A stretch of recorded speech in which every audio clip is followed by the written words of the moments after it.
Imagine opening your eyes. The room is dark. The silence presses against your ears. You look at your phone and the numbers on the screen hit you harder than a physical slap. You are 40 years old. It is in this exact moment that millions of Americans feel an icy knot tighten in their stomach. Because 40 isn't just a birthday, it is a mathematical point of no return. Up until this moment, you could afford to be financially stupid. You could blow money on parties, buy cars you couldn't afford, and ignore letters from the bank. You thought, I have plenty of time. I have bad news for you. Time is up. I've been working in this industry for 20 years. I've watched the smartest people lose everything because they woke up too late. At 40, the magic of compound interest stops working for you and starts working against you. Every dollar you fail to invest today will require $10 of effort in 10 years just to catch up. This is the equator of your life. The first half is over. If you are losing now, you have almost no chance of winning the match. Unless, of course, you change your strategy right now. In the next 30 minutes, we aren't going to talk about skipping avocado toast or canceling Netflix. Those are tips for children. We are going to play the adult game. I'm going to give you 9 moves, 9 financial plays you must execute before the clock strikes midnight. We will hack your debt, build a fortress of assets, and force the U.S. tax code to work for you, not for Uncle Sam. But to start climbing, you first have to cut the weight that is dragging you to the bottom. And that weight is likely sitting in your pocket right now. It's plastic, rectangular, and it makes you smile while it slowly tightens the noose around your neck. Look at your credit card. Hold it in your hands. You see a convenient way to buy groceries, right? Points, cash back, miles. A pretty piece of plastic. I see something else. I see the most perfect instrument of financial slavery ever invented by mankind. In the banking world, we have a saying, those who understand compound interest earn it. Those who don't, pay it. Until 40, you were likely in the second group. The average American carries about $6,000 in credit card debt. And this isn't a mortgage. This is what we call toxic debt. A mortgage can be an asset if the house appreciates. A business loan is leverage. But consumer debt at 25% APR, that is financial cancer. It is devouring your future. You need to understand one thing. To the bank, your debt is an asset. You are not the client, you are the product. Your inability to pay in full at the end of the month is the business model of the entire industry.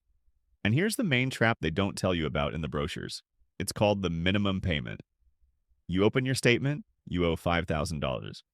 The bank kindly offers to let you pay just $150 right now. You think, oh great, I can handle that.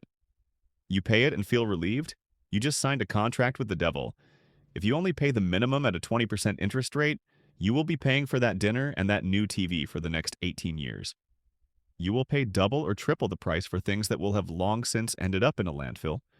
You are literally stealing money from your own future self. Before 40, you must destroy any debt with a double-digit interest rate. How do you do it? There are 2 methods, the psychological and the mathematical. The first is the snowball. You list all debts from smallest to largest. You kill the smallest one, get a dopamine hit from the win, and move to the next. This works if you need motivation, but I'm an investment banker. I believe in numbers, not feelings, so I insist on the avalanche method. You sort your debts by interest rate, from highest to lowest. It doesn't matter what the balance is. If you have a card at 29%, it must die first. You attack it with every spare dollar. You eat rice and beans. You sell junk from your garage, but you close that floodgate. Because while you hold toxic debt, investing is pointless. The market gives an average of 10% per year. Your card takes 25%. You are trying to fill a bucket that has no bottom. By 40, your credit card balance must be 0. Every month, no exceptions. This is non-negotiable. Once you cut these chains, you will feel a strange lightness. Your money finally belongs to you. But now a new problem arises. You are free, but you are absolutely defenseless against the hit that life is preparing for you right now. And believe me, it is coming. Imagine it's Tuesday, 10 a.m. Your phone vibrates. It's HR. They ask you to come to the conference room. You walk in, and by the look on their faces, you understand everything without words. Layoffs. Or another scenario. You're driving down I-90 and suddenly you hear a loud bang under the hood. Smoke. Tow truck. The mechanic names the price. $4,000 for a new transmission. In this moment, if you don't have cash, a catastrophe happens. You reach for those same credit cards we just paid off. You take payday loans. In a panic, you agree to the first lousy job you find just to pay rent. Fear paralyzes your intellect. In America, being poor is expensive, but being poor and unprepared is suicide. Federal Reserve statistics are shocking. Almost half of Americans cannot cover a $400 emergency expense without selling things or borrowing money. If you are approaching 40 and you are in this group, you are walking on the edge of a cliff blindfolded. You need a bunker. In pop finance, they call this an emergency fund. Boring. I call it the panic immunity fund. How much should be in there? Minimum 3 months of your full expenses. Ideally, 6. If you have kids or a mortgage, 12. This money should not work. This is the only exception to the rules of investing. Do not put it in stocks. Do not buy gold with it. Do not lock it in long-term CDs. When the world collapses, you need liquidity. You need access to cash in 5 minutes. Keep it in a high-yield savings account, Shy SA. Yes, inflation will take a small bite out of it, but this isn't an investment. It's an insurance premium. It is the price you pay to sleep soundly when the market drops 20%, or when a wave of layoffs hits your industry. Having a 6-month stash of cash changes your psychology. Your boss yells at you. You smile because you know. You can walk away at any moment and live quietly for half a year, drinking coffee and looking for the perfect spot. Money in the bank buys you the right to say no. Before 40, you must build this bunker. Pour the foundation with concrete. Because only when your rear is covered and you don't fear hunger can we move to the most exciting part. We stop defending. We start the attack. It is time to turn your dollars into soldiers that will capture territory while you sleep. You've built the bunker. You've cast off the shackles of debt. Now it's time to start the engine. Many people confuse saving and investing. This is a fatal error. Saving is when you put dollars under a mattress or in a standard checking account where inflation eats them alive. Inflation in the US is an invisible tax. If your money just sits there, you lose about 3% of your purchasing power every year. In 20 years, half your money vanishes into thin air. Investing is different. It is a process where your money has sex with other money and births little money babies. And then those babies grow up and start reproducing too. This is called compound interest, and before 40, you must force it to run at full power. Where to start? In the US, there is a gift from the IRS and employers that many ignore out of stupidity. The 401k match. Listen closely. If your employer offers a match up to 3, 4, or 5%, you are obligated to contribute that maximum. This isn't investment advice, it's an IQ test. If you put in $1 and the company gives you $1 on top, that is an instant 100% return. No hedge fund on Wall Street, no crypto scam will give you that guarantee. If you don't take the match, you are literally leaving part of your salary on your boss's table. Next, the Roth IRA.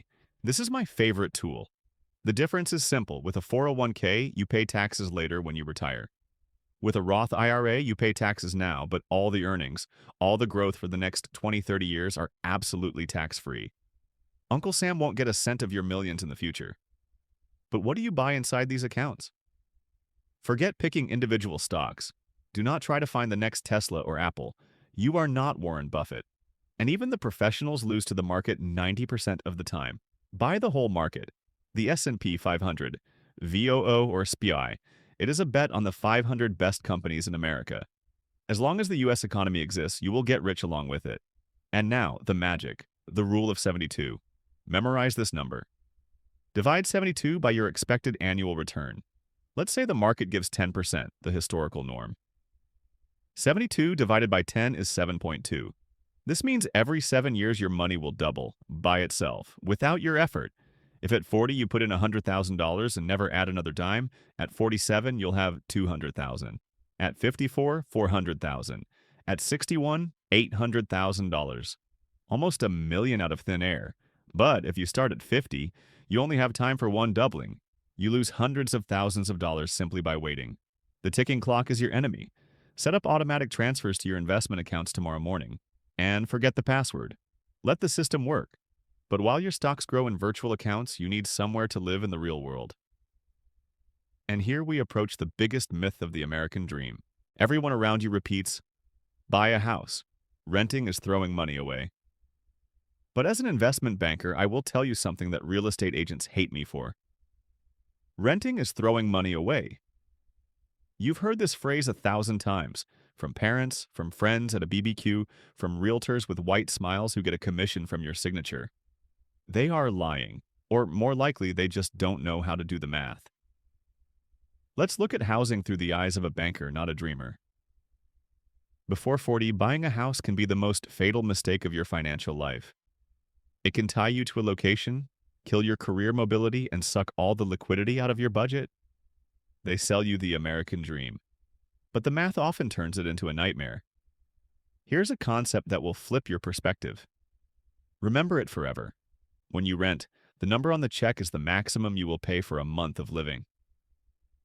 Boiler breaks, landlord's problem. Roof leaks, landlord's problem. Property taxes double. Not your problem. You pay for a service. You pay for the freedom to pack your bags and move to another city for a new job. When you buy a house, your mortgage payment is the minimum you will pay. On top of that comes what I call phantom costs, money you burn in a furnace. First, property tax. In states like New Jersey or Texas, this is thousands of dollars a year. You think paying off the mortgage makes you the owner? Try stopping your tax payments. You will quickly learn who really owns the land, the government. You are just a perpetual tenant of the state. Second, maintenance. Rule of thumb, set aside 1 to 2% of the home's value per year for repairs. New roof, $15K. New HVAC, $10K. Termites, mold, foundation. These expenses do not increase the value of your home. They just keep it from falling apart. It is a liability that needs to be fed. Third, bank interest. Look at an amortization schedule. For the first 7 to 10 years, your payments go almost entirely to paying off interest. You aren't buying the house. You are paying for the bank director's yacht. And the scariest part? Opportunity cost. Your 20% down payment. Those $50, $80, or $100,000 end up entombed in brick and drywall. If they were working in the S&P 500, they could be generating real income. In the walls of a house, they are dead. I'm not saying never buy. I own real estate myself, but I urge you to be honest. Do not call your home an investment. It is consumption. It is an expensive luxury item where you want to live, raise kids, and grill steaks in the backyard. Before 40, do not become house poor, a person in a fancy house who has no money for dinner at a restaurant. If mortgage, taxes, and insurance, pity, eat up more than 30% of your take-home pay, you are in a trap. It is better to live in a modest rented apartment and have a $500,000 stock portfolio than to own a mansion and tremble at every electric bill. But to accumulate that $500,000, simple saving and even passive investing might not be enough. With a regular salary, you will hit a glass ceiling. To break through it, we need to change the very nature of your money. You need to stop being a mercenary and become something else. One word that separates the rich and the poor. Look at your pay stub. Most likely in the top left corner, you will see the form W-2. For most people, this is a symbol of stability. For me, it is a symbol of limitation. Before 40, you must understand a brutal truth not taught in school. You will never become truly wealthy just by earning a salary, even if you are a surgeon or a top executive making $300K a year. Why? Because a salary is a linear function. You are selling hours of your life, but you only have 24 hours in a day. You are physically capped. You cannot work 100 hours a day. Rich people play a different game. They don't look for a high salary, they look for equity, ownership. Look at Jeff Bezos or Elon Musk. Their official salary might be laughable. Sometimes it's $1 a year. But their net worth grows by billions. Why? Because they own assets that grow without their direct participation. This is the great divide. On one side, mercenaries exchanging time for money. On the other, owners forcing assets to work for them. And here's the main secret that separates the elite from the middle class. Taxes. In the U.S., labor income, your W-2 salary, is taxed at the highest rate. Federal tax goes up to 37%, plus state tax, plus FICA, Social Security, and Medicare. You work almost half the year for free just to feed the government machine. Now look at income from capital. Capital gains, long-term investments. If you hold a stock for more than a year and sell it, you pay a maximum of 20%. And often, just 15%. Do you understand? The government literally punishes you for working with your hands and head and rewards you for simply owning things. Warren Buffett is famous for paying a lower tax rate than his secretary. It isn't justice, it's the rules of the game. What should you do before 40? You must stop being just an employee. If you work in a corporation, especially in tech, stop bargaining for a 5K raise. Demand RSUs, restricted stock units, or options. Become a part owner of the company. If the company takes off, your options could be worth more than your entire salary for 10 years. If there are no options at work, create your own. Side hustle, small business, intellectual property. Write a book, create a course, patent an invention. Create something scalable, something that can be sold while you sleep. You need to decouple your income from your time. Before 40, you must shift at least part of your income from the wage category to the equity category.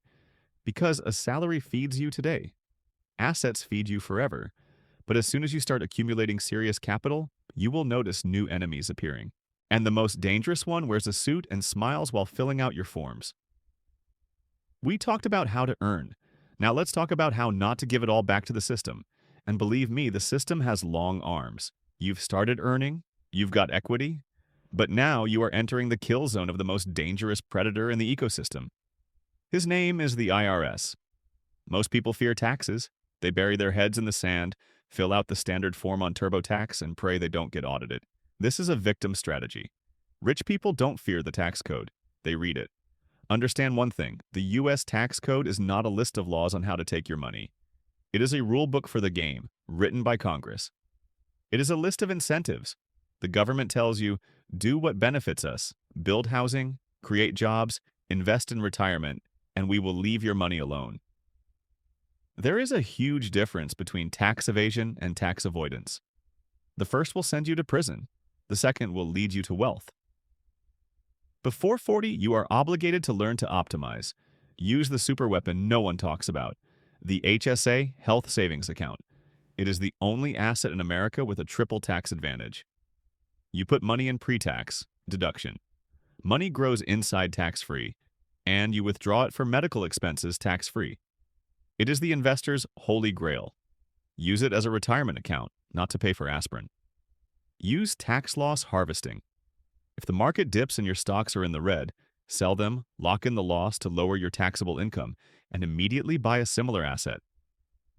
Bankers do this every December. You turn a loss of money into a tax asset. But taxes are just defense.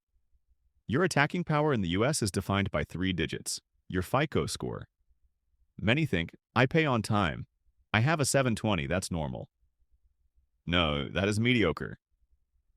In the world of big money, there is a VIP club, and entry starts at 800 points. Why is this important? Imagine you're taking a mortgage for $500,000.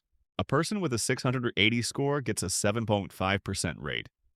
A person with an 800 score gets a 6.5% rate. A difference of just 1%? No. Over 30 years, that difference amounts to over $100,000 in extra payments. Just because of 3 digits in a computer database, you are gifting the bank a new Porsche. For free. How to hack the system before 40. Never close your old credit cards.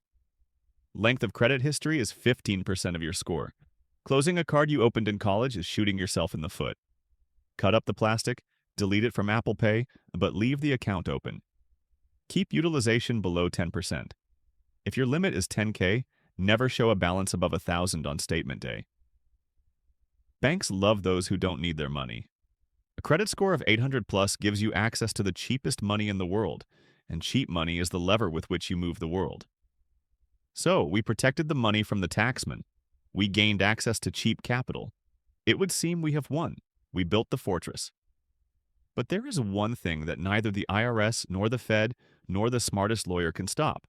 It is something no one wants to think about until they see that light at the end of the tunnel. You can be the richest man in the graveyard, but if you don't take the next step, your empire will crumble to dust 1 hour after your heart stops. We are approaching a topic that 90% of people brush off. I'm young. I'm not planning to die. I'll think about this at 60. This is humanity's most arrogant delusion. Death does not look at your calendar. And if you have assets, a house, stocks, a bank account, and you leave tomorrow without instructions, a living hell begins. In the US, there is a legal purgatory called probate court. If you die without a will, intestate, the state decides who gets your money. Not your wife, not your kids, but a judge who has never met you. Your accounts are frozen, your assets are locked. Your family, grieving and confused, cannot access a single cent to pay the mortgage or the funeral. The probate process can take months, sometimes years, and it is public. Any scammer can find out how much money you left, and lawyers and court fees will eat 5 to 10% of everything you earned in your life. Before 40, you are obligated to create a legacy package. First, a will. This is the minimum. It is simply a letter to the judge. Give everything to her. Second, and much better, a revocable living trust. A trust is a legal box. You put your house and money into it while you are alive. When you die, the box is simply handed to the heir. No court, no probate, no publicity. The transfer happens instantly, like a snap of the fingers. This is privacy that the rich are willing to pay any money for. Third, power of attorney. Imagine you didn't die, but you were in an accident and are in a coma. Who pays your bills? Who makes medical decisions? If there is no paper, your spouse does not have the automatic right to manage your account or pull the plug. They will have to sue for guardianship over you. It is humiliating and expensive. Get a medical proxy and financial POA now. And fourth, life insurance. Here, a lot of sharks await you. Insurance agents will sell you whole life insurance or universal life. They will say it's an investment, that you can borrow money from yourself. Do not listen to them. For 99% of people, this is a garbage product with giant commissions for the agent. You need term life insurance. You pay pennies, maybe $30, $50 a month, for $1 million of coverage for a term of 20 years. If something happens to you while the kids are small, your family gets $1 million in cash. Tax-free. If you live to the end of the term, which is the plan, the insurance just expires, and that's fine. You paid for protection, not an investment. Buying insurance and writing a will is not about death. It is about love. It is the final gift you give your family. You are telling them, I made sure you can grieve for me, not for money. You have built a defense against the state, against banks, against death. But there is one asset that cannot be passed down, an asset that begins to decay the exact moment you turn 40. You can accumulate $10 million, but if you ignore this final step, you will hand every last cent of it to people in white coats. Welcome to the final level. You can brilliantly execute the previous 8 steps. You can have a perfect S&P 500 portfolio, a trust for the kids, and zero debt. But in America, there is one special industry capable of zeroing out your net worth faster than a stock market crash. Healthcare. At 40, the factory warranty on your body expires. Up to this moment, nature forgave you everything. Lack of sleep, fast food, alcohol, stress. Your body was working on credit. Now the creditors have come to collect. Statistics are stubborn things. A study published in the American Journal of Public Health showed that 66.5% of all bankruptcies in the U.S. are tied to medical issues. 2/3 of people lose everything not because they bought too expensive a house, but because they got sick. Do you think of your body as a temple? Forget it. As an investment banker, I suggest you think of your body as a high depreciation asset. If your car breaks down, you buy a new one. If your body breaks down, you will pay infinitely. One serious heart attack in the U.S. can cost anywhere from $100,000 to $1 million if you count surgeries, rehab, and lost wages. Here's a concept I call health span capital. Your task before 40 is to invest in prevention, preventative maintenance. Spending $2,000 on a full-body checkup, MRI, and advanced blood work now is not an expense. It is a hedge against losing $200,000 later.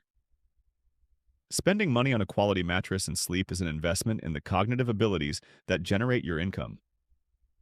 Teeth, back, knees. Fix them now while it costs thousands. At 60, it will cost tens of thousands. This is the only sphere where the yield is higher than on Wall Street. You invest $1 in your health today, and it saves you $10 in medical bills tomorrow. The ROI here is insane. Wealth is meaningless if you are chained to a hospital bed. No private room in a hospital can replace the freedom of a walk in the woods. So let's summarize. You have a plan. Accept reality. At 40, the stakes go up. Destroy toxic debt with the avalanche method. Build a liquidity bunker for 6 months. Start the compound interest engine via 401k and Roth IRA. Don't get caught in the house poor trap. Calculate the real cost of ownership. Shift from wages to equity. Optimize taxes and boost your credit score to 800. Protect your family through a trust and insurance. And most importantly, preserve the biological machine that generates all of this. The clock is ticking. Do you hear it? That is the sound of passing opportunities, or the sound of your new life beginning. The choice is yours. But remember, in the financial game, you cannot hit pause. You either win or you get eaten. Start today. Take the first step. Open the statement. Call the lawyer. Make an appointment with the doctor. Your future self will thank you, and if not, well, I warned you. Good luck.